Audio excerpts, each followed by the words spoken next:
एकदम मरद से हमर जीव न किया गुल बा। ए जे कहले रहनी कि कुल जाके पेटड़िया खोरिए जी, पेटड़िया खोरिए जी, लेकिन मरद सुने ना काहे के। एगो तो दूसरा को सियाटी मांग के लिया के धइले रहनी। हां हैं अब बरखा में भीजल त कहनी के जे जाके ओटिया पसार देही।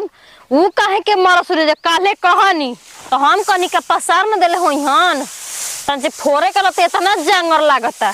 ए मरद से त हमर जीव न के। त भैंस गरु ले ले आ घरे बहरी ले ले कुल चीज ही आदमी देखत रहो। एकदम जीव न किया जाते इतना न कि का बता के मन त करत न कुल छोड़ छाड़ के हम भाग जाई न रहम न इतना कुल टेंशन रहित खूब अपन मरदा जाए ऊपर पड़ता चाहे करता चाहे ओइ त मारे देता, लेकिन टेंशन त ना रहित आदमी के। आए न मरले बने के जीव न किया के रखले बने न मरवाइन पराइन जीव कर देता ना आदमी के। मरले जना तो कि मर जाए कि का करी हम, मर जाए तो बहुत बढ़िया रहित।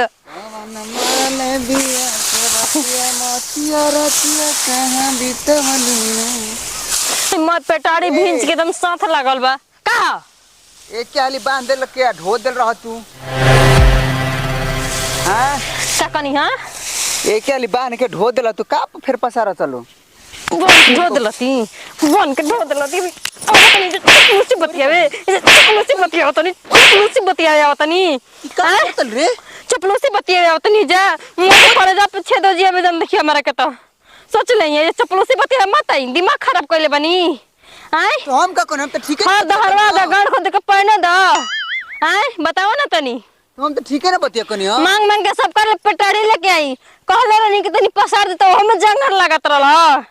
ओ में जंग टूट गेल हम ओइ तरह तो टेरे बोलत हल। आय अपन माइन के जहां ले मन करता है खियावा पियावा चाहे कुछ भी कर।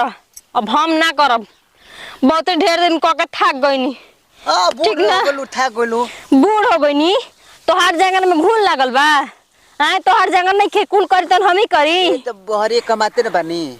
बहरे कमैले से बहरे कमाए से कोनो फायदा नहीं ठीक ना। हमरा सोच चल जा मत जा काहे बड़ी तना रे जान बता देत हई कोई प्यार से बोल लिए प्यार से बोले लक लूर बाटे बालूर प्यार से बोले लक लूर के मतलब कि तू बाना ढोल भोले ना तू तुरंत सोच न हमरा के तो बाने आ ढो दहल जा का दिक्कत त ढोवा बन। हां हमार जांगर नहीं के फाटत ठीक ना।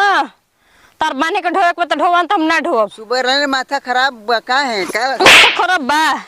आय खराब माथा हमार खराब नहीं थे ना तो देखत नहीं कि गर्दा कर दे तोहार खराब बाटे। ला चल जा देखन भगवान हमार का करे तार कर्जा पे चढ़ के होले खती तार कर्जा पे चढ़ के होले खती हो।